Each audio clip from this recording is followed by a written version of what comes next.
უკვე დღეს ჩვენ ვაკვირდებით არა ცალკეულ ამინდის ანომალიებს, არამედ პლანეტის კლიმატური სისტემის სისტემური დესტაბილიზაციის ნიშნებს. მსოფლიო ოკეანის მიერ დაგროვილი სითბოს მოცულობა. ეს დაახლოებით მთელი კაცობრიობის მიერ 37 წლის განმავლობაში მოხმარებული ენერგიის ტოლფასია. ეს ნიშნავს, რომ შემდგომში უფრო დიდი სიტყვა წარმოიქმნას ნალექების უფრო ანომალიურ განაწილებას და მკვეთრ გადასვლებს გვალვიდან კოკისპირულ წვიმებზე. კაცობრიობას ამ რეგიონის 0.01%-ზე ნაკლები აქვს ვიზუალურად შესწავლილი. დღეს მსოფლიო ოკეანე მხოლოდ სწრაფად კი არ თბება, არამედ თავად დათბობის ტემპით ჩქარდება. მიკრო და ნანოპლასტიკი ოკეანისა და ატმოსფეროს დაბინძურებით ერევა სითბოს მიმოცვლის, გასტაცვლის, ღრუბლების წარმოქმნისა და ჰიდროლოგიური ციკლის პროცესებში. ბუნებას არ აინტერესებს, თუ რამდენად კომფორტულად გრძნობენ თავს ინსტიტუტები, ან როგორ იგეგმება პოლიტიკური სტრატეგიები. ამ პროცესების ფიზიკა აგრძელებს განვითარებას საკუთარი კანონების მიხედვით, ჩვენი ეჭვების მიუხედავად. მოგესალმებით, ჩემი სახელია ეგონ ჩოლაკიანი. დღეს მინდა შევეხო კლიმატის მეცნიერების ერთ-ერთ ყველაზე მნიშვნელოვან საკითხს, ოკეანის დათბობას. ჩვენ განვიხილავთ, თუ როგორ აჭარბებს ოკეანის დაჩქარებული დათბობა უკვე არსებული მოდელების ფარგლებს, რა პროცესები შეიძლება მიმდინარეობდეს ოკეანის სიღრმეებში და როგორ ცვლის ეს მოვლენები ჩვენს წარმოდგენას კლიმატის პროგნოზირებადობის შესახებ. უკვე დღეს ჩვენ ვაკვირდებით არა ცალკეულ ამინდის ანომალიებს, არამედ პლანეტის კლიმატური სისტემის სისტემური დესტაბილიზაციის ნიშნებს. ნებამომეცით შეგახსენოთ, რომ 2026 წლის თებერვლის პირველივე კვირებში მსოფლიო მეტეოროლოგიური ორგანიზაცია იძულებული გახდა ოფიციალურად განეცხადებინა, რომ წელი უკვე აღინიშნა ექსტრემალური სიცხით, სიცივით, ნალექებითა და ტყის ხანძრებით. 2026 წლის იანვარი დასახელდა მეხუთე ყველაზე თბილი იანვრად დაკვირვების ისტორიაში. ამავდროულად ევროპამ 2010 წლის შემდეგ ყველაზე ცივი იანვარი გამოსცადა. მათთვის, ვინც არ იცნობს კლიმატური სისტემის ფიზიკას, ეს შეიძლება წინააღმდეგობად მოეჩვენოს. სინამდვილეში კი ეს დესტაბილიზაციის ერთ-ერთი ყველაზე ნათელი ინდიკატორია. როდესაც კლიმატური სისტემა წონასწორობიდან გამოდის, ეს არ ნიშნავს, რომ ტემპერატურა უბრალოდ ყველგან თანაბრად იმატებს. ეს ნიშნავს, რომ სითბოს, ტენიანობისა და საჰაერო მასების გამანაწილებელი ნაცნობი მექანიზმები რღვევას იწყებს. ჰაერის ნაკადების ქცევა ირღვევა. პოლარული გრიგალი სუსტდება და დეფორმირდება. არქტიკული ცივი ჰაერი შორს სამხრეთისკენ იჭრება, მაშინ როცა თბილი ჰაერი გადადის იმ რეგიონებში, სადაც ის ადრე იშვიათად ჩნდებოდა. სწორედ ამიტომ მაშინაც კი, როდესაც პლანეტა მთლიანობაში აგრძელებს სითბოს დაგროვებას, ჩვენ ვიწყებთ არა მხოლოდ სიცხის ტალღების, არამედ ექსტრემალური სიცივის ტალღების ხილვასაც. და ეს უკვე ხდება. ჩრდილოეთ ნახევარსფეროში 2026 წლის დასაწყისში ცივმა ინტრუზიებმა მოიცვა როგორც ევროპა, ისე ჩრდილოეთ ამერიკა. ევროპამ გადაიტანა შტორმების სერია, რომელსაც თან ახლდა ძლიერი ნალექი, ძლავრი ქარი და მაღალი ტალღები, ირლანდიიდან და გაერთიანებული სამეფოდან პორტუგალიამდე, ესპანეთამდე და მთელ ხმელთაშუაზღვისპირეთამდე.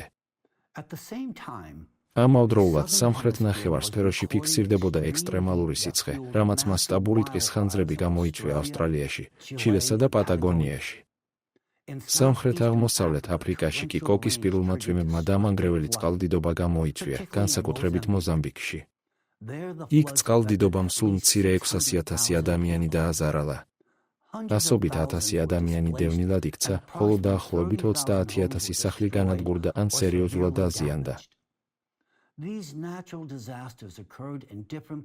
ეს ბუნებრივი კატასტროფები მსოფლიოს სხვადასხვა წერტილში ხდება, თუმცა კლიმატური სისტემა მათ ერთიან პროცესში, ოკეანის ანომალიურ დათბობაში აერთიანებს.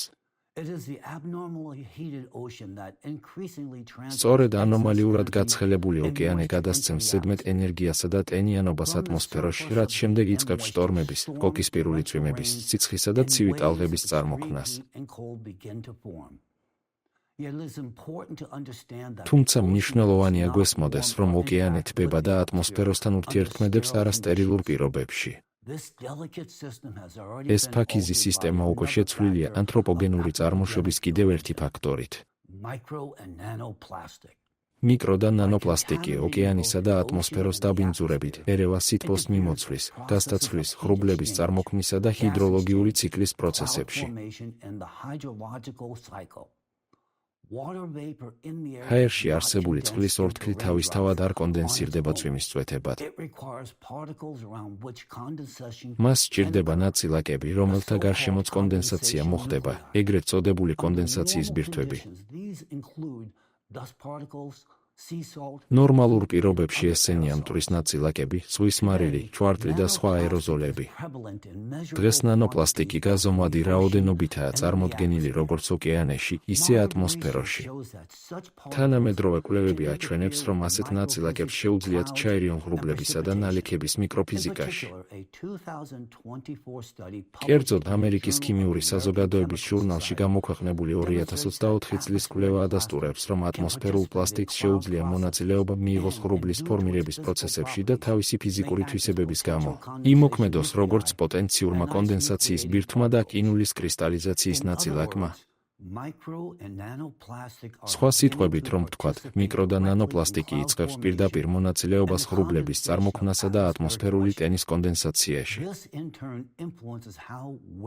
ეს კი თავის მხრივ გავლენას ახდენს იმაზე, თუ როგორ სად და რა ინტენსივობით მოვა ნალექი.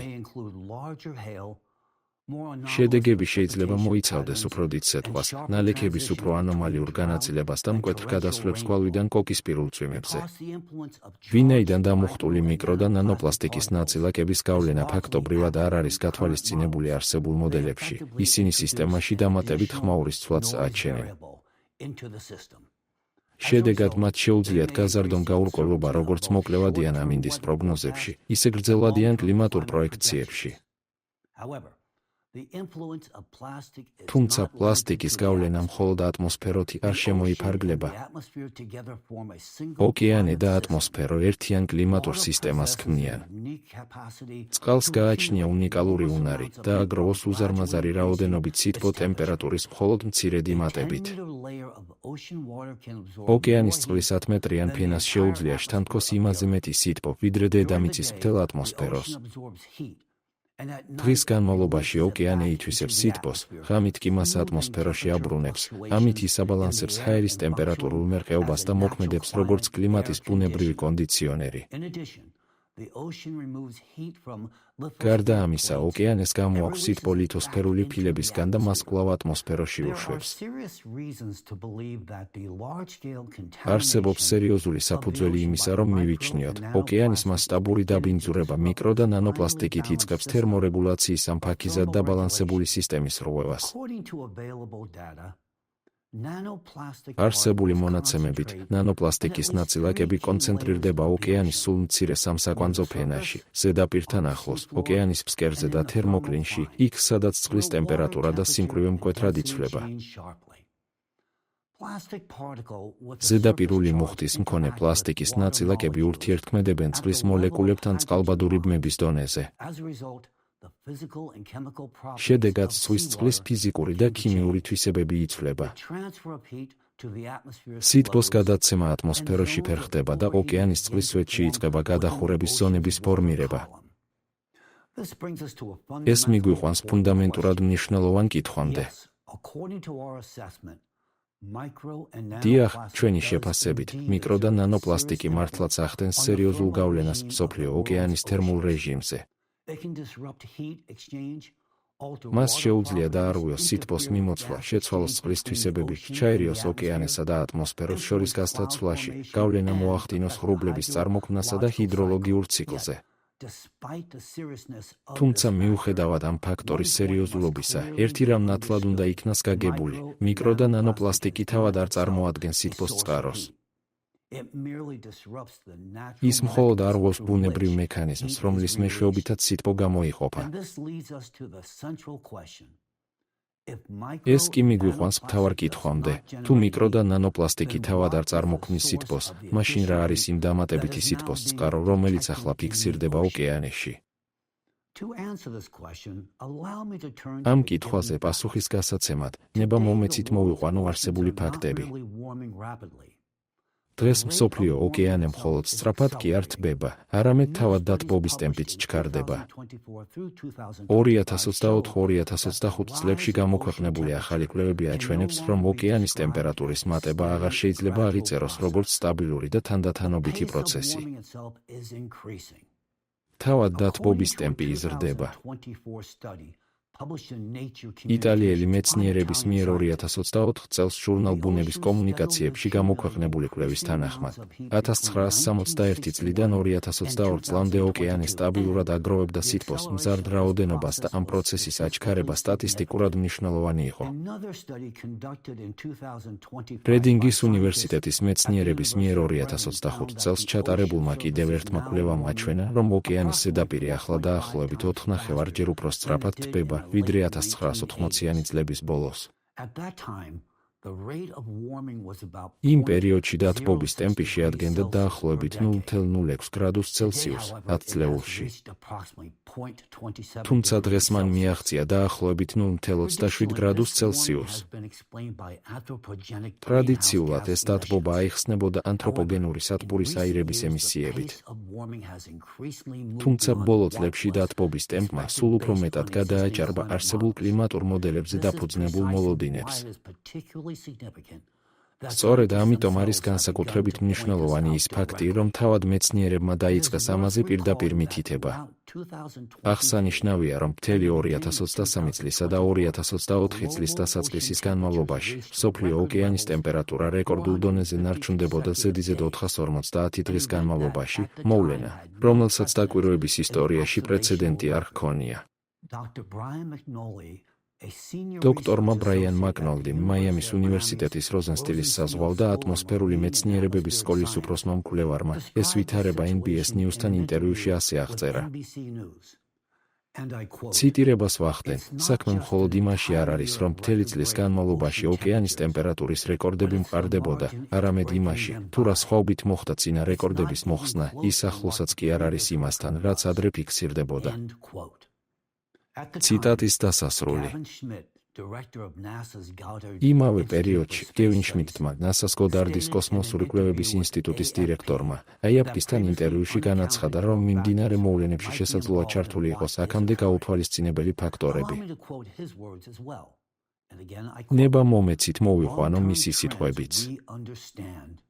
კვლავ ციტირებას ვახდენ, გრძელვადიანი ტენდენციები ჩვენთვის გასაგებია, ამას განაპირობებს სათბურის აირები და ანთროპოგენური ზემოქმედება. მაგრამ ის, რაც 2023 წელს მოხდა, იყო ეს ყველაფერი პლუს კიდევ რაღაც. და ეს პლუს რაღაც ბევრად აღემატება ჩვენს მოლოდინს და იმას, რისი ახსნაც ჯერჯერობით შეგვიძლია. ციტატის დასასრული. არსებითად ეს ნიშნავდა, რომ დაკვირვებადი ტემპერატურები არა მხოლოდ აჭარბებდა წინა რეკორდებს, არამედ მიუთითებდა დამატებითი გამათბობელი მექანიზმის არსებობაზე, რომელიც ცილდება ადრინდელი კლიმატური მოდელებით აღწერილ ჩვეულებრივ გრძელვადიან ტენდენციებს.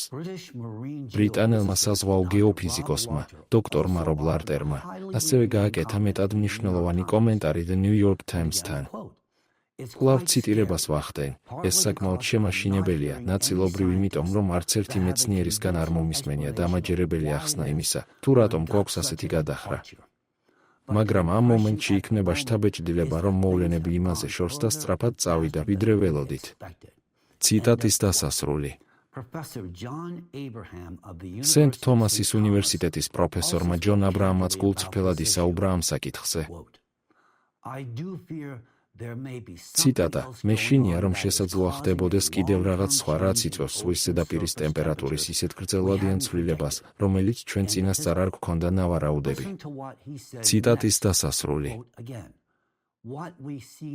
მოისმინეთ, რა თქვა მან შემდეგ, ის, რაც ახლა განაპირობებს მაღალ ტემპერატურას, არის რაღაც დამატებითი ელ-ნინიოს გარდა და მისი ახსნა შეუძლებელია იმ არგუმენტებით, რომლებსაც 6 ან 12 თვის წინ ვიყენებდით. ზღვის ზედაპირის ტემპერატურა სხვაგანაც მაღალია ელ-ნინიოს ლოკაციებისგან ძალიან შორს. ციტატის დასასრული. ეს იყო კიდევ ერთი ხმა, რომელიც მხარს უჭერდა ვარაუდს, რომ ოკეანის ტემპერატურის გრძელვადიან ცვლილებებზე შესაძლოა გავლენას ახდენდეს ადრე უცნობი ან გაუთვალისწინებელი ფაქტორები, რომლებიც არსებულ მოდელებში არ ფიგურირებს. არანაკლებ მნიშვნელოვანია ის ფაქტი, რომ ანომალიური დათბობა 2025 წელს არ შეჩერებულა.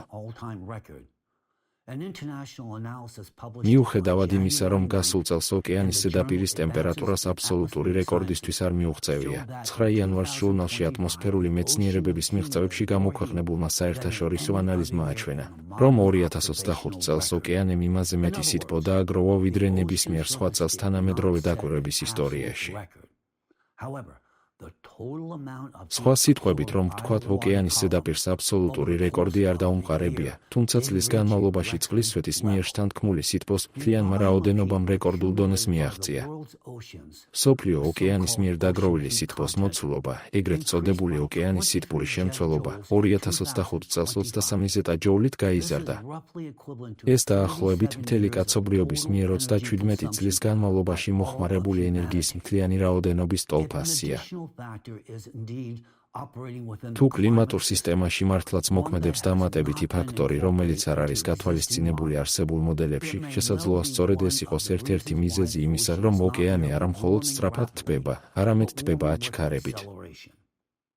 2025 წელი განსაკუთრებით მნიშვნელოვანია სწორედ იმიტომ, რომ ის ამ ყველაფრის უფრო ნათლად დანახვის საშუალებას გვაძლევს. იმ წელს ოკეანის ზედაპირს რეკორდული დათბობა არ გამოულენია. თუმცა წყლის მთლიან სვეტში დაგროვილმა სითბოს რაოდენობამ დაკვირვების ისტორიაში უმაღლეს დონეს მიაღწია. ეს მიგვიყვანს ფუნდამენტურ დასკვნამდე. 2025 წელს ეს უცნობი ფაქტორი არ მოქმედებდა ზედაპირიდან. შესაძლოა მისი შედეგები მოგვიანებით გახდეს ხილული ოკეანის ზედაპირზე, თუმცა ერთი ფაქტი უკვე ნათელია: 2025 წელს ოკეანემ დამატებითი სითბოს რეკორდული რაოდენობა მიიღო. და სწორედ აქ ხდება ეს კითხვა განსაკუთრებით მწვავე. ნება მომეცით გავიმეორო, თუ მიკრო და ნანოპლასტიკს შეუძლია მხოლოდ შეაკავოს სითბო მისი ბუნებრივი გაფანტვის შეფერხებით, მაგრამ თავად არ წარმოქმნის მას, მაშინ საიდან მოდის ოკეანის ეს დამატებითი დათბობა? ამ კითხვის გამოსაკვლევად მოდით ოკეანის სიღრმეებში დავეშვათ. ბოლო კვლევები აჩვენებს, რომ დათბობა ხდება არა მხოლოდ ზედაპირზე, არამედ ოკეანის ყველაზე ღრმა ფენებშიც. ოკეანისა და ატმოსფეროს ეროვნული სამმართველოს NOAA მეცნიერებმა დაადგინეს, რომ არგენტინის აუზში 4500 მეტრზე მეტ სიღრმეზე 2009-დან 2019 წლამდე დათბობა ხდებოდა დაახლოებით 0.02 გრადუს ცელსიუსით ათწლეულში. ერთი შეხედვით ეს მაჩვენებელი შეიძლება მცირედ მოგვეჩვენოს. თუმცა საქმე გვაქვს არა წყლის მცირე მოცულობასთან, არამედ ღრმა ოკეანის უზარმაზარ მასებთან. ასეთი მასის ტემპერატურის გაზრდა თუნდაც გრადუსის მეათედი ნაწილით ენერგიის კოლოსალურ შემოდინებას მოითხოვს. გარდა ამისა, ასეთ სიღრმეებზე ტემპერატურული ცვალებადობა როგორც წესი გრადუსის მეათასედებში იზომება, რაც იმას ნიშნავს, რომ დაფიქსირებული ცვლილება ასობით აღემატებოდა ჩვეულებრივ რყევებს. მსგავსი სურათი შეინიშნება პოლარული წრის სამხრეთით მდებარე წყლებშიც. 2020 წელს ალფრედ ვეგენერის ინსტიტუტის პოლარული და საზღვაო კვლევების ჰელმჰოლცის ცენტრი ოკეანოგრაფებმა დაადგინეს, რომ ბოლო 3 ათწლეულის განმავლობაში ანტარქტიდის ვედელის ზღვის წყლები 2000 მეტრზე მეტ სიღრმეზე 5-ჯერ უფრო სწრაფად თბებოდა, ვიდრე დანარჩენი მსოფლიო ოკეანე. ამავდროულად, თავად მკვლევარების თქმით, ზედა 700 მეტრიან ფენაში დათბობა თითქმის არ შეინიშნებოდა. 2018 წელს ჟურნალში ოკეანოგრაფში მეცნიერებმა ხაზგასმით აღნიშნეს, რომ სამეცნიერო საზოგადოებაში იზრდება კონსენსუსი იმის შესახებ, რომ ოკეანის დათბობა 2000 მეტრზე ღრმა ფენებსაც ეხება. განსაკუთრებით აღსანიშნავია, რომ მათი მიმოხილვის მიხედვით 4000 მეტრზე დაბლა, ყველაზე სამხრეთით მდებარე ღრმა ოკეანის აუზები დაახლოებით 10-ჯერ უფრო სწრაფად თბება, ვიდრე ჩრდილოეთისა. ეს კონსენსუსი ასევე აისახა კლიმატის ცვლილების სამთავრობო უწყებათაშორისი პანელის 2013 წლის ანგარიშში, რომელიც სხვადასხვა კვლევას ეყრდნობოდა. ანგარიშში აღიარებული იყო, რომ ოკეანე მხოლოდ ზედაპირზე არ თბება. წყლის ფენა 700-დან 2000 მეტრამდე სიღრმეზე სითბოს აგროვებს სულ მცირე 2003 წლიდან. კლიმატის ცვლილების სამთავრობო უწყებათაშორისო პანელმა ასევე აღნიშნა, რომ დათბობა ვრცელდება ბევრად უფრო დიდ სიღრმეებზე, დაახლოებით 3000 მეტრიდან თითქმის ოკეანის ფსკერამდე, განსაკუთრებით ანტარქტიდის ფსკერის პირწყლებში. გარდა ამისა, ანგარიშში ნათქვამი იყო, რომ გლობალურად ღრმა ოკეანის დათბობის ყველაზე მაღალი ტემპი დაფიქსირდა დაახლოებით 4500 მეტრის სიღრმეზე. სხვა სიტყვებით რომ ვთქვათ, ჩვენ რეალურად ვსაუბრობთ დათბობაზე, რომელიც ოკეანის ფსკერთან ძალიან ახლოს ხდება. ამავდროულად, კლიმატის ცვლილების სამთავრობო უწყებათაშორისო პანელმა ხაზგასმით აღნიშნა, რომ ღრმა ოკეანე ბევრად ნაკლებადაა შესწავლილი, ვიდრე ზედაპირი, რადგან ამ სიღრმეებიდან არსებული მონაცემები უკიდურესად შეზღუდულია. მიუხედავად ამისა, ანგარიშში ხაზგასმულია, რომ ღრმა და ფსკერის პირწყლების დათბობა საერთო სურათის ნაწილია. ოკეანე თანდათანობით შთანთქავს ჭარბ სითბოს სულ უფრო ღრმა ფენებში და იღებს კლიმატური სისტემის ენერგეტიკული დისბალანსის 90%-ზე მეტს. ჩემი აზრით, დიდი ხანია საჭირო იყო საუბარი არა მხოლოდ ზედაპირის დათბობაზე, არამედ ოკეანის ღრმა ფენებში ცვლილებებზეც. ეს ფუნდამენტურად მნიშვნელოვანი პუნქტია. მზის რადიაცია არ შეიძლება იყოს საკმარისი ახსნა ოკეანის ღრმა ფენების დათბობისთვის. მზის შუქი წყლის სვეტში მხოლოდ დაახლოებით 200 მეტრის სიღრმეზე აღწევს და ვერტიკალური შერევის გათვალისწინებითაც კი ზედაპირული დათბობის გავლენა მაქსიმუმ 700 მეტრამდე შეიძლება გავრცელდეს. ფართოდ გავრცელებული ჰიპოთეზის თანახმად, ზედაპირული წყლები ჯერ მზისა და ატმოსფეროსგან თბება, რის შემდეგაც გლობალურ ცირკულაციას ეს სითბო თანდათანობით ღრმა ფენებში გადააქვს. თუმცა ჩინეთის ოკეანის უნივერსიტეტის ბოლო კვლევის შედეგები ამ მოდელს სერიოზული ეჭვის ქვეშ აყენებს. კვლევარებმა გამოავლინეს ფენომენი, რომელსაც მათ ქვეზედაპირული საზღვაო სითბური ტალღები უწოდეს. მათ დაადგინეს, რომ ყველა საზღვაო სითბური ტალღის დაახლოებით მესამედი ოკეანის ზედაპირზე საერთოდ არ ვლინდება. კიდევ დაახლოებით ნახევარი ზედაპირზე მხოლოდ მათი განვითარების გარკვეულ ეტაპებზე ჩანს, სხვა ფაზებში კი წყლის სვეტის შიგნით რჩება დამალული. ატმოსფერო რომ სითბოს ძირითადი წყარო ყოფილიყო, ლოგიკური იქნებოდა ველოდოთ, რომ თერმული ანომალიები ჯერ ზედაპირზე გაჩნდებოდა და შემდეგ ქვემოთ გავრცელდებოდა. თუმცა დაკვირვებები სხვა სურათს აჩვენებს. სითბური ტალღების მნიშვნელოვანი ნაწილი ზედაპირული დათბობისგან დამოუკიდებლად არსებობს. ყოველივე ეს მიუთითებს იმაზე, რომ სერიოზულად უნდა იქნას განხილული დამატებითი ენერგიის წყაროს არსებობის შესაძლებლობა, რომელიც ქვემოდან მოქმედებს. პრობლემა ისაა, რომ ოკეანის ეს ნაწილი ყველაზე ნაკლებად შესწავლილი რჩება. ღრმა ზღვის რეგიონებთან წვდომა უკიდურესად რთულია, ხოლო მათი გამოკვლევა არაჩვეულებრივად ძვირი. ხშირ შემთხვევაში დიდ სიღრმეებზე ტემპერატურა არ იზომება უწყვეტად. ეს ხდება მხოლოდ იშვიათი სამეცნიერო ექსპედიციების დროს, რომლებიც შეიძლება რამდენიმე წელიწადში ერთხელ ან ათწლეულში ერთხელაც კი ჩატარდეს. საზღვაო ბიოლოგი და ოკეანოგრაფი სილვია ერლი ხშირად აღნიშნავს, ციტირებას ვახდენ, ჩვენ მარსის ზედაპირს უფრო უკეთ ვიცნობ, ვიდრე ჩვენი ოკეანეების ფსკერს.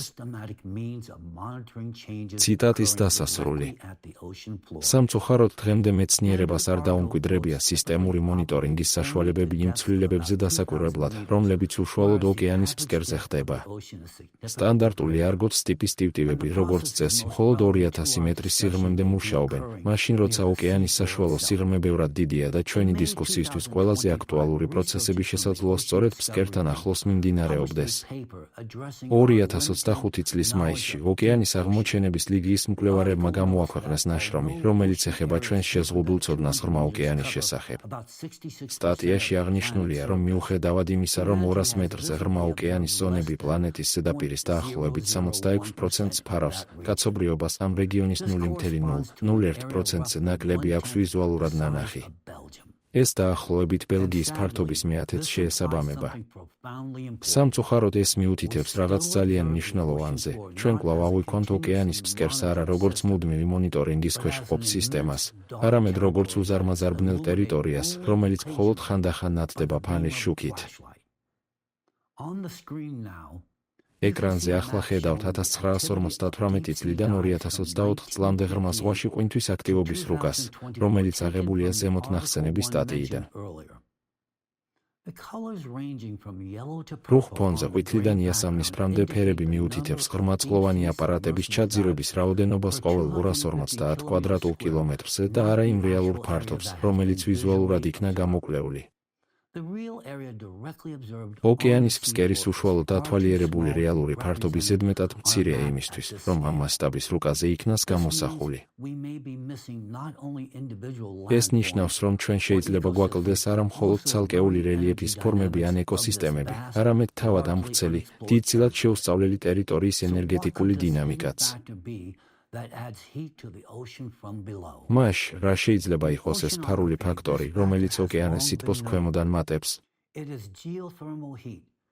ოკეანოგრაფიაში ეს ფაქტორი დიდი ხანია ცნობილია.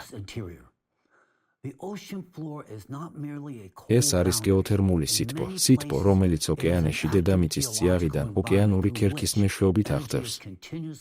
ოკეანის ფსკერი არ არის უბრალოდ ცივი საზღვარი. ბევრგან ეს არის აქტიური გეოლოგიური გარემო, რომლის მეშვეობითაც ენერგია უწყვეტად გადაეცემა წყალს.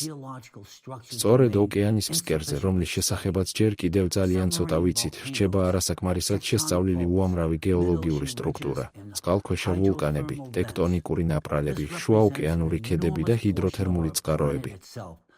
ეს ჩვენი პლანეტის უზარმაზარი ნაწილია, რომელიც წყლის ქვეშ არის დამალული. აქტიური ვულკანური და ტექტონიკური პროცესების ამ ზონებში გეოთერმული სითბოს ნაკადი ყველაზე მაღალია. ტრადიციულად ითვლებოდა, რომ გეოთერმული სითბოს ნაკადი ზედმეტად მცირეა მზის ენერგიასთან შედარებით იმისათვის, რომ მნიშვნელოვანი გავლენა მოახდინოს ოკეანის საერთო დათბობაზე. ამ მიზეზით დედამიწის წიაღიდან მომავალი სითბო ხშირად განიხილებოდა როგორც მეორეხარისხოვანი და თითქმის მუდმივი ფონური ფაქტორი. თუმცა ნება მომეცით განმარტო ერთი ძალიან მნიშვნელოვანი რამ. სითბო, რომელიც დედამიწის წიაღიდან ოკეანის ფსკერის მეშვეობით ამოდის, გაცილებით დიდ როლს თამაშობს ღრმა ოკეანის პროცესების ფორმირებაში, ვიდრე ეს ჩვეულებრივ იყო მიჩნეული, მაშინაც კი, თუ გლობალურ დონეზე დათბობის შესახებ დისკუსიები ძირითადად ანთროპოგენურ ფაქტორებზეა ფოკუსირებული. მაგალითად, ციფრული მოდელირება, რომელიც მოიცავს გეოთერმული სითბოს ნაკადს, აჩვენებს, რომ ცივი ფსკერისპირა წყლების ცირკულაცია ანტარქტიდასთან დაახლოებით 33%-ით უფრო ინტენსიური ხდება, ვიდრე იმ სიმულაციებში, სადაც ფსკერის დათბობა გამორიცხულია. ციფრული ექსპერიმენტები ასევე ადასტურებს, რომ ქვემოდან სითბოს რეალისტურ და შედარებით სუსტ შემოდინებასაც კი შეუძლია ფსკერისპირა წყლების ტემპერატურის 0.4 გრადუს ცელსიუსამდე გაზრდა და ოკეანის ყველაზე ღრმა ფენების თერმული რეჟიმის მნიშვნელოვნად შეცვლა.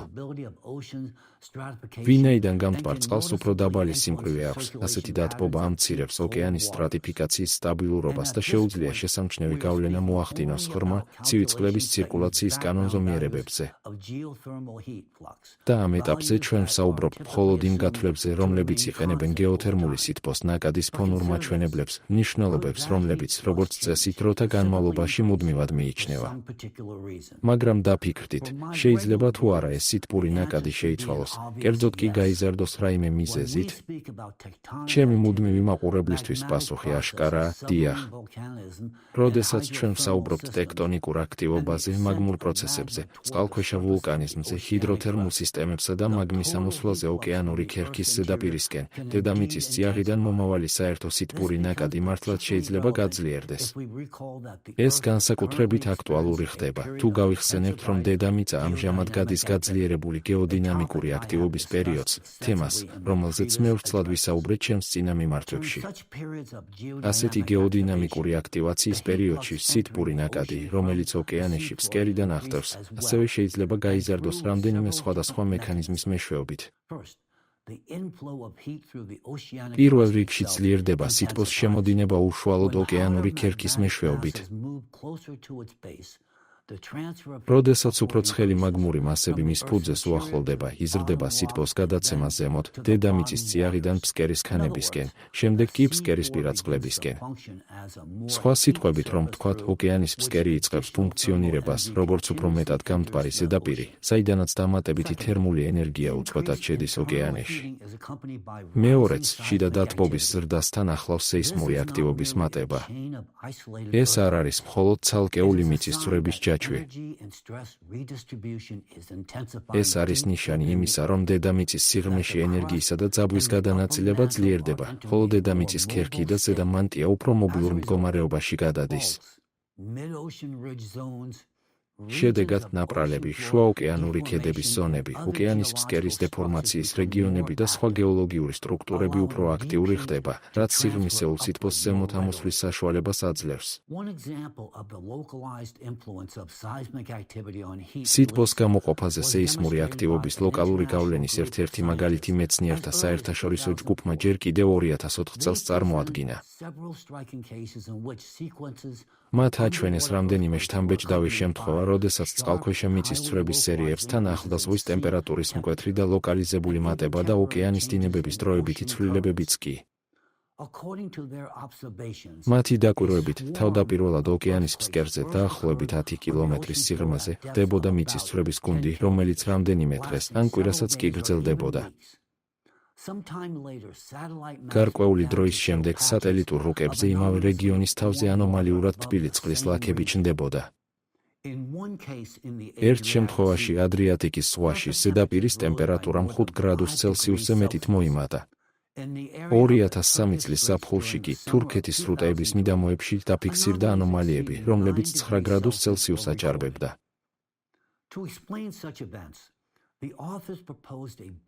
ამგვარი მოვლენების ასახსნელად ავტორებმა გაბედული ჰიპოთეზა წამოაყენეს. დედამიწის ბირთვსა და მანტიას შორის არსებულ საზღვარზე მიმდინარე სიღრმისეული პროცესები ატბობს ლითოსფეროს ფუძეს, აძლიერებს მაგმატიზმსა და ჰიდროთერმულ გამონაბოლქს ოკეანის ფსკერზე.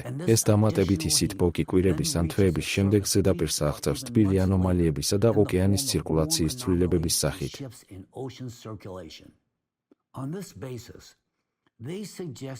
ამაზე დაყრდნობით, მათ გამოთქვეს ვარაუდი, რომ მსგავსმა ეპიზოდებმა შესაძლოა ხელი შეუწყოს გარკვეულ ექსტრემალურ მოვლენებს, როგორიცაა უჩვეულოდ ცხელი ზაფხული და შესაძლოა როლი ითამაშოს უფრო ფართო დათბობის ტენდენციებშიც.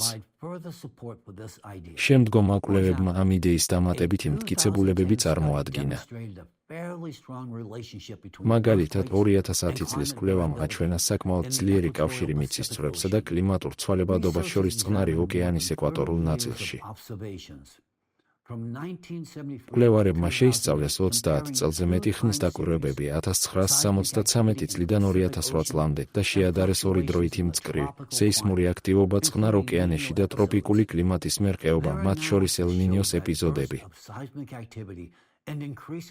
მათმა ანალიზმა აჩვენა, რომ სეისმური აქტივობის აფეთქებები და გამოყოფილი მთლიანი სეისმური ენერგიის მატება, როგორც წესი, წინ უსწრებდა ელ-ნინიოს პიკებს დაახლოებით 1,5 წლით. სხვა სიტყვებით რომ ვთქვათ, მიწისძვრების აქტივობის დამახასიათებელი პიკების და წყნარ ოკეანეში თბილი ფაზის პიკები არა მხოლოდ შეესაბამებოდა ერთმანეთს, არამედ თანმიმდევრულად იყო დაცილებული საკმაოდ სტაბილური დროითი ინტერვალით. 30 წლიანი დაკვირვების პერიოდში ავტორებმა ასევე დაადგინეს, რომ წყნარ ოკეანეში გამოყოფილი სეისმური ენერგია საშუალოდ თითქმის გაორმაგდა. მსგავსი ანალიზი ჩაატარა პროფესორმა არტურ ვიტერიტომ, გეოგრაფიულ მეცნიერებათა დოქტორმა, ფიზიკური გეოგრაფიისა და კლიმატის სპეციალისტმა.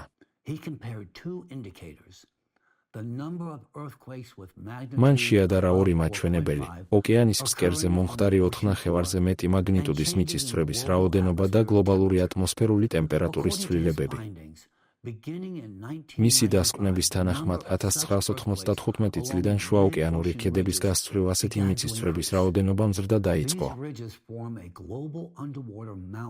ეს ქედები წარმოადგენს დაახლოებით 60,000 კილომეტრზე გადაჭიმულ გლობალურ წყალქვეშა მთათა სისტემას, სადაც აქტიურად იქნება ახალი ოკეანური ქერქი. როგორც ვიტერიტომ აჩვენა, ამ ზონებში სეისმური აქტივობის მატებასა და გლობალური ტემპერატურის ზრდას შორის საკმაოდ ძლიერი კავშირი არსებობს. კორელაციის კოეფიციენტი 0,78-ს აღემატება. ამ მასშტაბის კლიმატური მონაცემებისთვის ეს ძალიან მაღალ მაჩვენებლად ითვლება, რაც მიუთითებს სტატისტიკურად მნიშვნელოვან დასაყურადღებო კავშირზე. ამავდროულად ატმოსფერული ტემპერატურის მატება ერთდროულად არ ხდება. ნაცვლად ამისა, ის სეისმური აქტივობის ზრდას დაახლოებით 2 წლიანი დაგვიანებით მიჰყვება. პროფესორის ჰიპოთეზის თანახმად, ეს კავშირი შეიძლება აიხსნას იმ ფაქტით, რომ გაძლიერებული სეისმური და ვულკანური აქტივობა შუაოკეანური ქედების გასწვრივ ზრდის ჰიდროთერმულ გამონაბოლქვს და უზრუნველყოფს ოკეანის წყლის დამატებით დათბობას. ეს ზედმეტი სითბო კი ატმოსფეროს დაახლოებით 2 წლის დაგვიანებით გადაეცემა. მესამე გზა, რომლითაც სითბო დედამიწის წიაღიდან გადაიცემა, არის ვულკანური აქტივობის, მათ შორის წყალქვეშა ვულკანიზმის გაძლიერება.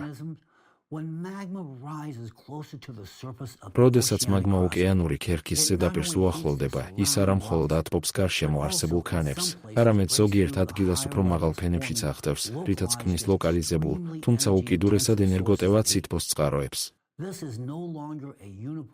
ეს აღარ არის ერთგვაროვანი, სუსტი ფონური ეფექტი, არამედ ოკეანეში გამოფრქვეული თერმული ენერგიის მძლავრი პულსებია. მნიშვნელოვანია გვესმოდეს, რომ წყალქვეშა ვულკანიზმი არ არის იშვიათი გამონაკლისი, არამედ დედამიწაზე ვულკანური აქტივობის ერთ-ერთი ძირითადი ფორმაა. თანამედროვე შეფასებით, პლანეტაზე ყველა ვულკანური ამოფრქვევის დაახლოებით 75% წყალქვეშ ხდება. ხშირ შემთხვევაში ამ ღრმაწლოვანი ამოფრქვევების შედეგები ოკეანის ზედაპირზე არ ჩანს. შედეგად, ჩვენ მხოლოდ ნაწილობრივ ხედავთ იმას, რაც ხდება და ხშირად ვერ ვაფასებთ წყალქვეშა ვულკანური აქტივობის რეალურ მასშტაბებს. ამის მიუხედავად, არსებული დაკვირვებებიც კი მიუთითებს იმაზე, რომ მსოფლიოს მრავალი ვულკანური სისტემა ამჟამად ანომალიური აქტივობის ზრდის ნიშნებს ავლენს. სმითსონის ინსტიტუტის მონაცემებით, ყოველწლიურად იმ დღეების რაოდენობა, როდესაც მსოფლიოში ვულკანური ამოფრქვევები ფიქსირდება, იზრდება. გარდა ამისა, შეიცვალა არა მხოლოდ სიხშირე. სულ უფრო ხშირად ფიქსირდება შემთხვევები, როდესაც ამოფრქვეული ლავა ავლენს უჩვეულო თვისებებს, ისე გახურებულია და გააჩნია ატიპიური ქიმიური შემადგენლობა, რაც დამახასიათებელია მანტიის უფრო ღრმა ფენებიდან ამოსული მაგმისთვის. ეს განსაკუთრებით მნიშვნელოვანია ჩვენი დისკუსიის კონტექსტში, რადგან ასეთ მაგმას გადააქვს სიღრმისეული შინაგანი ენერგიის გაცილებით დიდი რაოდენობა. თუ ეს პროცესები ძლიერდება არა მხოლოდ ხმელეთზე, არამედ წყალქვეშა ვულკანურ ზონებშიც, ეს ნიშნავს ოკეანეში სითბოს დამატებით შემოდინებას ქვემოდან, გარემომცველი ქანების დათბობის, მაგმის ამოსვლისა და ოკეანის ფსკერიდან თერმული ემისიების საერთო გაძლიერების გზით.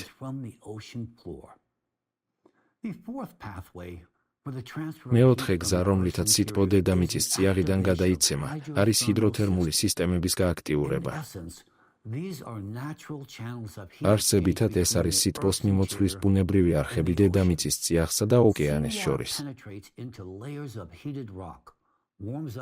ზღვის წყალი აღწევს გახურებული ქანების ფენებში, თბება, დიდრდება მინერალებით და შემდეგ ოკეანეში ბრუნდება ცხელი ჰიდროთერმული გამონაბოლქვის სახით. თუ დედამიწის შინაგანი ენერგია იზრდება, ასეთი სისტემები უფრო ინტენსიურად იწყებენ მუშაობას და გარემომცველ წყალს სითბოს უფრო დიდ რაოდენობას გადასცემენ. მთავარი პუნქტი კი შემდეგში მდგომარეობს. გეოდინამიკური აქტივაციის პერიოდში ოკეანე ქვემოდან იღებს არა უბრალოდ ცოტა მეტ სითბოს, არამედ ძლიერდება დედამიწის წიაღიდან ოკეანისკენ ენერგიის გადაცემის მთელი სისტემა. იზრდება როგორც ფონური გეოთერმული სითბოს ნაკადი ფსკერის მეშვეობით, ისე სითბოს ლოკალიზებული გამოყოფა ნაპრალების, ვულკანიზმისა და ჰიდროთერმული აქტივობის ზონებში. ასეთ პერიოდებში ოკეანის ფსკერი ხდება არა უბრალოდ საზღვარი, არამედ გაცილებით აქტიური დათბობის წყარო. გარდა ამისა, აქტივაციის ეს ფაზები შეიძლება განსხვავდებოდეს მასშტაბებით. შედარებით ზომიერ ეპიზოდებს მოსდევს უფრო მძლავრი ინტერვალები, რომელთა დროსაც პლანეტის ღრმაში და ფენებში ენერგიის არსებითად დიდი რაოდენობა შედის. ამ უფრო ძლიერი ფაზების დროს დედამიწის წიაღი უფრო ინტენსიურად თბება, მაგმის ამოსვლა უფრო ენერგიული ხდება, ქერქის დეფორმაცია ძლიერდება, იზრდება მიწისძვრების რაოდენობა და მაგნიტუდა, აქტიურდება ვულკანური მოქმედება. შედეგად ოკეანეს ქვემოდან კიდევ უფრო მეტი სითბო გადაეცემა. სხვა სიტყვებით რომ ვთქვათ, ჩვენ საქმე გვაქვს არა შემთხვევით რყევებთან ან ცალკეულ ანომალიებთან, არამედ მასშტაბურ გეოდინამიკურ პროცესთან, რომლის დროსაც დედამიწის წიაღში ენერგია იზრდება, გარდაიქმნება შინაგან სითბოდ და შემდეგ ოკეანის ფსკერის მეშვეობით გამოიყოფა. ეს ნიშნავს, რომ თანამედროვე ეპოქაში ოკეანის დათბობაში გეოთერმული წვლილი აღარ უნდა განიხილებოდეს როგორც უმნიშვნელო ფონური ფაქტორი, არამედ როგორც კომპონენტი, რომელიც შეიძლება მნიშვნელოვნად გაძლიერდეს. ეს აჩენს ფუნდამენტურ მეთოდოლოგიურ კითხვას. მიუხედავად იმისა, რომ მრავალი სამეცნიერო კვლევა უკვე დამაჯერებლად ამტკიცებს, რომ გეოთერმული ენერგია მნიშვნელოვან წვლილს შეიტანს ოკეანის დათბობაში, ეს კომპონენტი კვლავაც ფაქტობრივად არ ფიგურირებს ოკეანის დათბობისა და კლიმატის გათვლების არსებულ მოდელთა უმეტესობაში. ხომ არ დადგა დრო გადაიხედოს ეს ასპექტი და სულ მცირე დაიწყოს იმ სცენარების სისტემური ტესტირება, სადაც ცვლადი გეოთერმული ნაკადი შეყვანილი იქნება, როგორც ცალკეული გამაძლიერებელი ფაქტორი. ოკეანის ანომალიური დათბობა არ არის უმნიშვნელო საკითხი. ის პირდაპირ აძლიერებს წყალდიდობებს, ექსტრემალურ ნალექებს, სიტყვას შტორმებს, ძლიერ ქარებსა და ქარიშხლებს. თუ ოკეანე თბება არა მხოლოდ ზემოდან, არამედ ქვემოდანაც სიღრმისეული სითბოს დამატებითი შემოდინების გამო, მაშინ ამ მექანიზმის იგნორირება აღარ არის სამეცნიერო სიფრთხილე. ეს ხდება სახიფათო სიბრმავე. მართლა მზად ვართ ველოდოთ მანამ, სანამ ოკეანე იქამდე გათბება, სადაც ჩვენთვის ნაცნობი ექსტრემალური მოვლენების სრულიად ახალი კლასის ინტენსივობაში, მეგატორნადოებში, მეგაშტორმებსა და მეგაქარიშხლებში გადაიზარდება. გთხოვთ, ნება მომეცით გავიმეორო, ოკეანის დათბობა არ ხდება ხაზობრივად. ის ჩქარდება. ამ ფონზე მართლაც გასაოცარია, თუ როგორ მზადყოფნით ვაგრძელებთ იმ მოდელებზე დაყრდნობას, რომლებიც უკვე რამდენიმე წელია თანმიმდევრულად ჩამორჩებიან დაკვირვებულ რეალობას. ჩნდება კითხვა, ხომ არ მოხდა მათი პროგნოზული ღირებულების ჩუმად უარყოფა, ნაცვლად იმისა, რომ ღიად ვაღიაროთ, დადგა დრო თავად მოდელების გადახედვისა. და აქ მე კიდევ ერთხელ უნდა დაუბრუნდე მიკრო და ნანოპლასტიკის საკითხს. მილიონობით წლის განმავლობაში დედამიწას გააჩნდა თვითრეგულირების მძლავრი სისტემა, ერთგვარი ბუნებრივი პლანეტარული იმუნური სისტემა. მისი ერთ-ერთი ცენტრალური კომპონენტი იყო მსოფლიო ოკეანე, რომელიც ფუნქციონირებდა როგორც პლანეტარული თერმორეგულატორი, შთანთქავდა, ანაწილებდა და ფანტავდა ჭარბ სითბოს, მათ შორის დედამიწის წიაღიდან ამოსულსაც. სწორედ ეს მექანიზმი ეხმარებოდა პლანეტას გეოდინამიკური აქტივაციის პერიოდების გადალახვაში. მაგრამ ჩვენ დავიწყეთ ამ მექანიზმის მსხვერპლობა.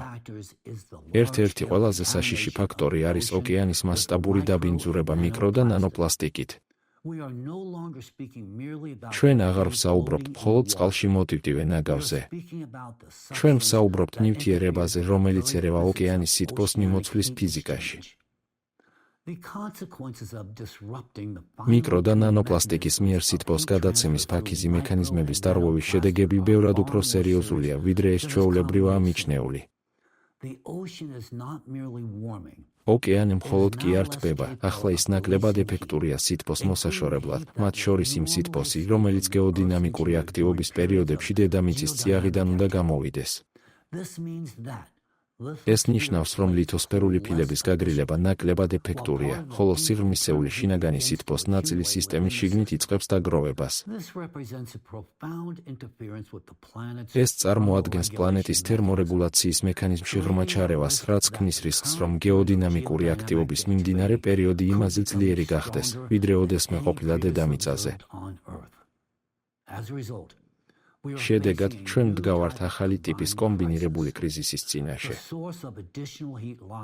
დამატებითი სითბოს წყარო დედამიწის გაძლიერებულ გეოდინამიკურ აქტივობაშია, ხოლო მიკრო და ნანოპლასტიკი იმავდროულად ბლოკავს ამ სითბოს გაფანტვის ბუნებრივ მექანიზმებს და არღვევს ატმოსფერულ პროცესებს. კაცობრიობა ჯერ კიდევ არ არის მზად ასეთი კრიზისისთვის. დღეს მოქმედებისთვის საჭირო შესაძლებლობის ფანჯარა აღარ იზომება 10 წლეულებით. ის მხოლოდ წლებით იზომება. და ამას არა რიტორიკულ ხერხად ვამბობ, არამედ იმ ცვლილების სისწრაფის საფუძველზე, რომელსაც უკვე ვხედავთ, ოკეანის აჩქარებული დათბობა, ამინდის ანომალიების გაღრმავება. სეისმური და ვულკანური არასტაბილურობის გაძლიერება და ჰიდროსფეროსა და ატმოსფეროში მიკრო და ნანოპლასტიკის ექსპონენციალური დაგროვების გაგრძელება. იმ ფონზე, თუ როგორ სწრაფად იცვლება თავად ოკეანე, ამ საკითხების განხილვის გაგრძელება დაუსრულებელი მოლაპარაკებების ტემპით, სერიოზულ რისკებს შეიცავს. რთულია კიდევ 10 ან 20 წლის გამართლება, რომელიც დაიხარჯება იმაზე მსჯელობაში, თუ რამდენად მოსახერხებელია ახალი ფაქტორების აღიარება, ან რამდენად ჯდება ისინი არსებულ მოდელებში. ბუნება გულგრილია იმის მიმართ, თუ რამდენად კომფორტულად გრძნობენ თავს ინსტიტუტები, ან როგორ იგეგმება პოლიტიკური სტრატეგიები. ამ პროცესების ფიზიკა აგრძელებს განვითარებას საკუთარი კანონების მიხედვით, ჩვენი ეჭვების მიუხედავად. მოგიწოდებთ, სერიოზულად დაფიქრდეთ ამაზე. რადგან სიცოცხლე ღირს იმათ, რომ მისთვის ვიბრძოლოთ.